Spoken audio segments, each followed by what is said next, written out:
This is the second video in a two-part series on how the Bush family became a political dynasty. If you haven't seen part 1 yet, go back and watch it now. If you have seen it, this video will start right where the last one left off. George H.W. Bush, the director of the CIA, was preparing to seek the Republican nomination for president in 1980. Meanwhile, his oldest sons were beginning to start their own careers. His son George founded a Texas oil company called Arbusto Energy and launched an unsuccessful bid for a House seat in West Texas. Jeb left for Miami, where he became involved in real estate. But 1980 would be a tough race for George and Jeb's father. The CIA director's main opponent was Ronald Reagan, a Hollywood star and popular California governor who'd unsuccessfully gone after the Republican nomination twice before. Reagan was a conservative, and at the time, the Republican Party was not one of conservatism. The only conservative they'd ever nominated in modern times was Arizona Senator Barry Goldwater, who'd been trounced by LBJ in 1964. But since Goldwater's nomination, conservatism had been growing in the Republican Party, with Reagan at the movement's helm. Having nearly toppled the incumbent President Ford during the previous Republican primary, Reagan was largely seen as the party favorite this time around. But the moderate Bush, despite coming from a wealthy family, was relatable, and although he'd been unknown on the national stage before, quickly grew in popularity and support. As a conservative faced off against a moderate, the contentious primary continued well through May. Bush was the underdog, but a win in the Iowa caucus brought strong momentum to his campaign, bringing him victory in several other states, and putting Reagan on edge. Eventually, though, Reagan was victorious. The Republican nominee planned to make the unprecedented choice of picking a former president, Gerald Ford, to be his running mate. But Ford wanted to be a co-president with Reagan, an idea that the California governor was not on board with. So, at the last minute, with the convention well underway, Reagan called up Bush and asked his old political rival to be his running mate. He accepted and went on to have a strong victory over President Carter, transforming the Republican Party into a party of conservatism. After being considered for the job 4 different times, Bush would finally be vice president. Just 2 months after Reagan's inauguration, the new president was shot after giving a speech in Washington, D.C. Bush rushed back to D.C. from Texas, and for a stressful few hours, it looked as if the president was going to die, and that Bush would take over. Reagan, however, soon recovered. In 1984, the pair was easily re-elected, losing just Minnesota and D.C. to former Vice President Walter Mondale, who for the first time in history picked a woman as his running mate, New York Congresswoman Geraldine Ferraro. Despite a major scandal involving the Reagan administration selling arms to Iran and using the proceeds to illegally fund a rebel group in Nicaragua, Reagan left office as an immensely popular president, especially among Republicans, who revere him to this day. Reagan's popularity allowed his vice president to win his party's nomination for the presidency pretty handily in 1988. Voting for Bush was seen as almost a third term for Reagan, something many Americans were in favor of, considering the degree to which Reagan had swept the last election. Bush picked as his running mate Indiana Senator Dan Quayle, and the pair faced off against Michael Dukakis, the governor of Massachusetts, who picked as his running mate Lloyd Bentsen, the Texas senator who defeated Bush in a Senate race 18 years earlier, after a campaign that included Bentsen very memorably attacking Dan Quayle during a vice presidential debate. Bush ended up victorious, a testament to the popularity of Reagan's brand of conservatism. Soon afterwards, his son George purchased a Major League Baseball team, the Texas Rangers, which today includes him as one of their mascots.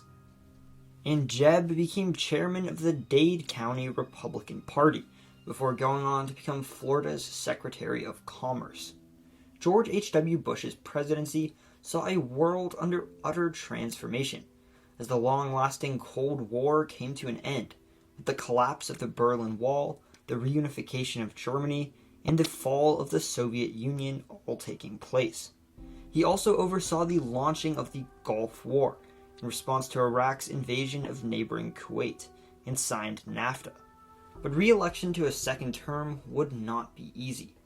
Bush was a lifelong foreign policy expert, and with the Cold War at an end, foreign policy didn't seem to be as important. Besides, an economic downturn was making voters hungry for change, and a fourth term in a row for Republicans didn't seem as appealing. That change came in the form of two candidates, the young and charismatic Democratic governor of Arkansas, Bill Clinton, and the independent businessman from Texas, Ross Perot. Bush even had trouble winning the Republican primaries. He'd promised no new taxes, but in fact added new taxes, upsetting the conservatives who'd got him elected as a continuation of Reagan's agenda.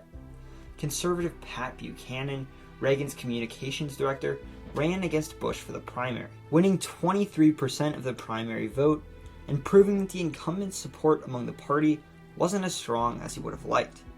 Besides that, Ross Perot took nearly 20% of the popular vote, certainly taking some votes away from Bush. In the end, Clinton was victorious, making George H.W. Bush a one-term president. Meanwhile, it was starting to become clear that the Bush family would become a political dynasty.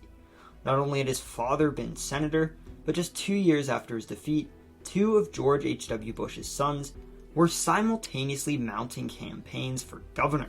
George W. Bush had served as a campaign advisor to his father, and after a stint as an oil executive, became the owner of the Texas Rangers. He oversaw the construction of a new stadium, which threw him into the public eye, making him a well-known figure throughout Texas. And in 1994, aided by family name recognition, he decided to challenge Democratic Governor Ann Richards for re-election, and was victorious, winning the governorship by a strong margin despite his lack of political experience. On the other side of the Gulf of Mexico, his younger brother Jeb was running for governor of Florida. Jeb had been Florida's Secretary of Commerce and ran, like his brother, against the incumbent Democratic governor, Lawton Chiles. The race was incredibly close, and Bush lost to Chiles by less than 64,000 votes. One Bush held office, while one did not.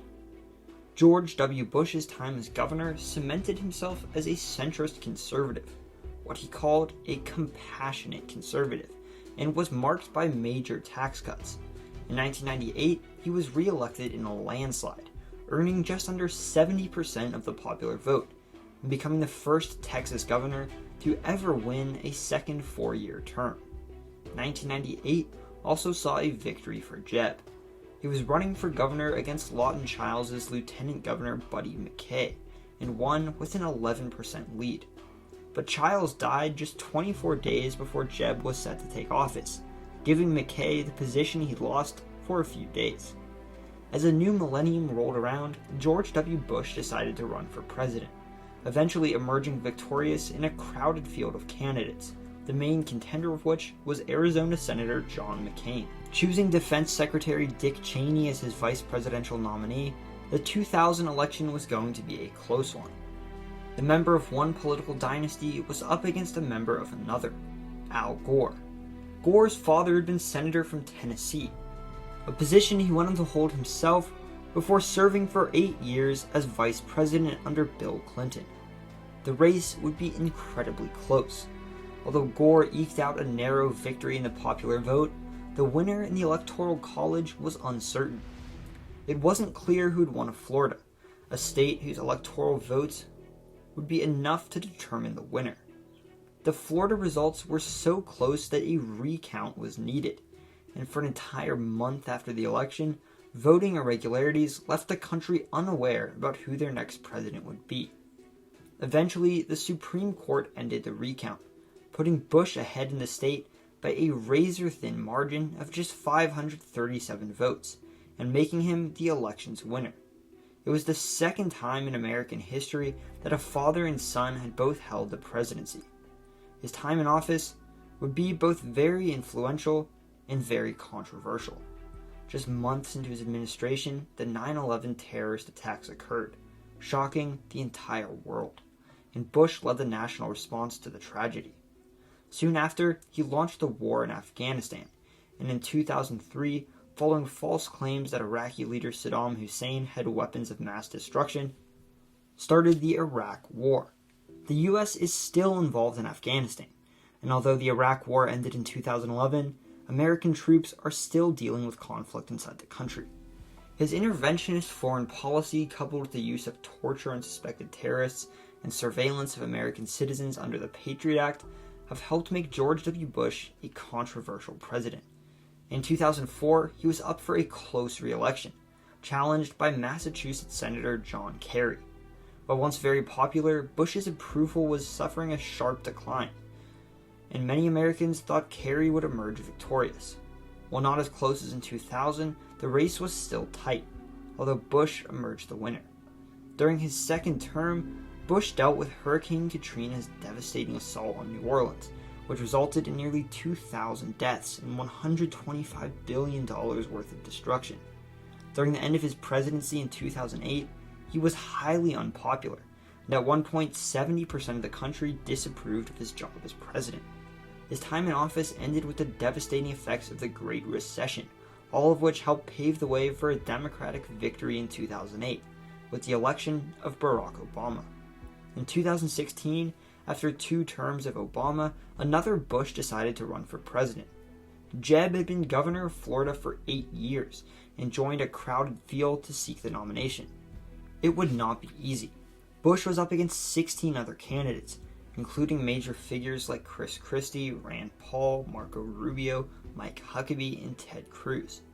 Throughout the first half of 2015, Bush was the frontrunner, running neck and neck against Wisconsin Governor Scott Walker, and it looked for a time like there could be a third President Bush. Those chances ended with the rise of Donald Trump. The real estate developer and reality TV star had zero political experience, and his fiery campaign rhetoric caught on with many Republicans and attracted lots of media attention. His lack of time in Washington was seen as a plus, and political outsiders like neurosurgeon Ben Carson and Hewlett-Packard CEO Carly Fiorina began to rise to the top of the pack alongside him. This newfound opposition to political outsiders wasn't good for a man whose father and brother had both been president, someone who'd been surrounded by politicians his entire life. The rise of Donald Trump meant the fall of Jeb Bush, and Trump would eventually go on to win both the Republican nomination and the presidency. Today, the Bush family's younger generations remain active in politics and society. George W. Bush's daughter Jenna is a correspondent on NBC, and is a daughter-in-law of a lieutenant governor of Virginia. His brothers Marvin and Neil are both investors. His sister Dorothy is married to Bobby Koch, a lobbyist for the wine industry, and his cousin Joe Ellis is the CEO of the Denver Broncos. Jeb's son George Prescott Bush is the Texas Land Commissioner and is seen as a rising star in the Republican Party. He's been popular in his position, but as the recent defeat of his cousin Pierce Bush for a seat in the House shows, as well as his father's failed bid for the Republican nomination, a name alone won't be enough to bring political fortune. Thank you for watching this video, and I hope you learned something new. Subscribe for more content like this. I cover the countries, cities, people, and places of the world and beyond. These videos will leave you saying, that is interesting.